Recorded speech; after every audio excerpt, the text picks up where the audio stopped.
خان صاحب کا حق ہے، پاکستان کی عوام کا حق ہے کہ وہ اپنے سب سے بڑے لیڈر کے حالات جانے کہ وہ جیل میں کس حالت میں ہیں۔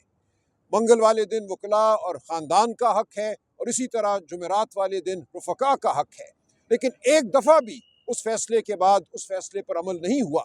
ہم نے 20 توہین عدالت کی درخواستیں دائر کی، ان تمام درخواستوں کو سنا نہیں گیا، لگایا نہیں گیا، اور پھر اچانک اکتوبر میں ایک دن لگا کر ان تمام درخواستوں کو ڈسپوز آف کر دیا گیا، کوئی فیصلہ معنی خیز نہیں دیا گیا۔ ہم اس ڈسپوزل آرڈر کے خلاف اپیل میں سپریم کورٹ آف پاکستان گئے۔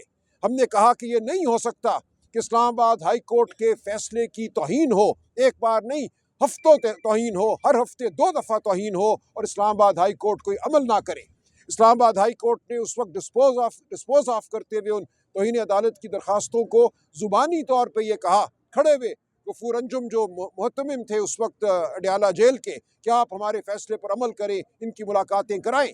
اسی دن میں اور سہیل آفریدی صاحب اڈیالہ جیل گئے، وہاں 4 گھنٹے ہم بیٹھے رہے اور ہماری ملاقات نہیں کرائی گئی۔ عدالت میں غفور انجم نے اقرار کیا تھا یہ میرے ساتھ چلیں، میں ان کی آج ملاقات کراؤں گا۔ اس کے بعد آپ جانتے ہیں کئی دفعہ 7-8 دفعہ سہیل آفریدی صاحب گئے ہیں اڈیالہ جیل کے باہر، ان کی ملاقات نہیں ہوئی۔ بہنیں ہر ہفتے جاتی ہیں، ان کی ملاقات نہیں ہوتی۔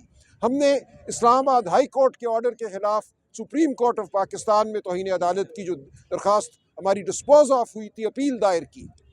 ہمیں 2 ہفتوں کے بعد یہ بتایا گیا کہ سپریم کورٹ آف پاکستان بھی ہماری اپیل سننے سے قاصر ہے، اور ہماری اپیل کو فیڈرل کانسٹیٹیوشن کورٹ میں بھیج دیا گیا ہے۔ ہمیں یہ کہا گیا کہ تمام مقدمات جو ہم نے عمران خان صاحب اور بشرا بی بی کی ناحق اسیری کے خلاف دائر کیے ہیں، جو ان کو سہولیات نہیں مل رہی، ان کے ساتھ جو ٹارچر ہو رہا ہے، ان کو قید تنہائی میں رکھا جاتا ہے، ہم نے متعدد درخواستیں سپریم کورٹ آف پاکستان میں دائر کی تھیں، وہ تمام کی تمام فیڈرل کانسٹیٹیوشنل کورٹ میں بھیج دی گئی ہیں، جو 27ویں ترمیم کی پیداوار ہے۔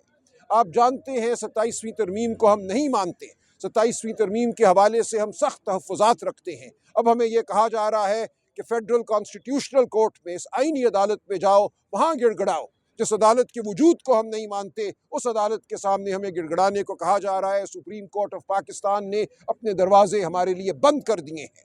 تو یہ ہے وہ صورتحال جس سے ہم دوچار ہیں۔ اس لیے ہم یہ کہتے ہیں کہ ہمارے مقدمات، خان صاحب کی اسیری، بشرا بی بی کی اسیری کے مقدمات اب عوام کی عدالت میں ہیں۔ ہم پاکستان کی عوام کو یہ بتاتے ہیں کہ اس ملک میں کیا ہو رہا ہے۔ گوہر صاحب نے کہا کہ عدالتی نظام عملاً منہدم ہو چکا ہے، یہی صورتحال ہے۔ تو ہم آپ کے سامنے کھڑے ہیں، اڈیالہ جیل ہم جاتے ہیں، وہاں ہم اس ریاست کے ضمیر کو جھنجھوڑنے کی کوشش کرتے ہیں، ضمیر شاید باقی نہیں رہا۔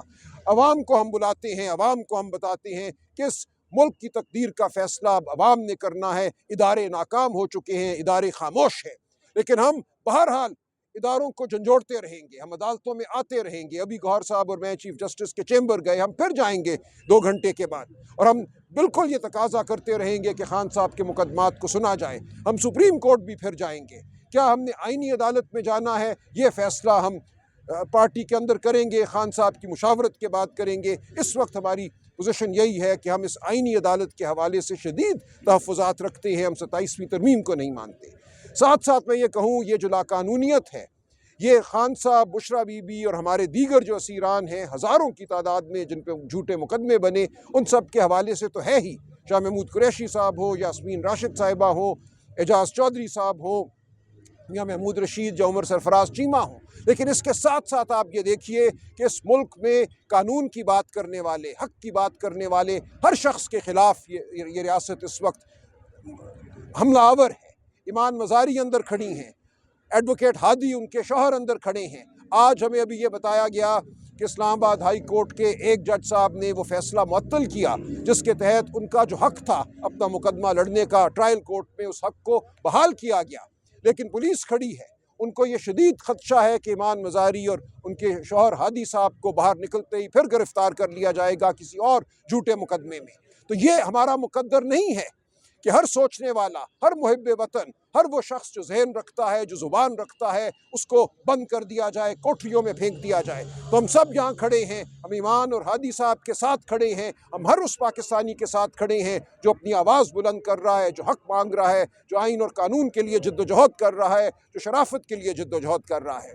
تو ہم پوری پاکستانی قوم کو یہ دعوت دیتے ہیں، اور ہم جانتے ہیں کہ پاکستانی قوم ہمارے ساتھ ہے۔ کراچی میں ہم نے یہ دیکھا، ہزارہ میں ہم نے یہ دیکھا، لاہور میں ہم نے یہ دیکھا، جبر ہے، گولیاں ہیں، ڈنڈے ہیں، لاٹھیاں ہیں، اس کے باوجود پاکستانی قوم کھڑی ہے، عمران خان کے ساتھ کھڑی ہے، حق کے ساتھ کھڑی ہے، آئین اور قانون کے ساتھ کھڑی ہے۔ ہمارے تمام ممبران قومی اسمبلی ہمارے ساتھ کھڑے ہیں، سینٹ کے ممبران ہمارے ساتھ کھڑے ہیں، پاکستان کی عوام کے یہ منتخب نمائندے ہیں، اور وہ سینکڑوں لوگ جن کو عوام نے منتخب کیا لیکن جن کو اسمبلیوں میں نہیں آنے دیا گیا، جن کے رزلٹ چھین لیے گئے، وہ سب کھڑے ہیں۔ پاکستانی قوم آج یک زبان ہے، ہمیں آئین چاہیے، ہمیں شرافت چاہیے، ہمیں رول آف لا چاہیے، قانون چاہیے۔ تو ہم ہر مظلوم کے ساتھ کھڑے رہیں گے۔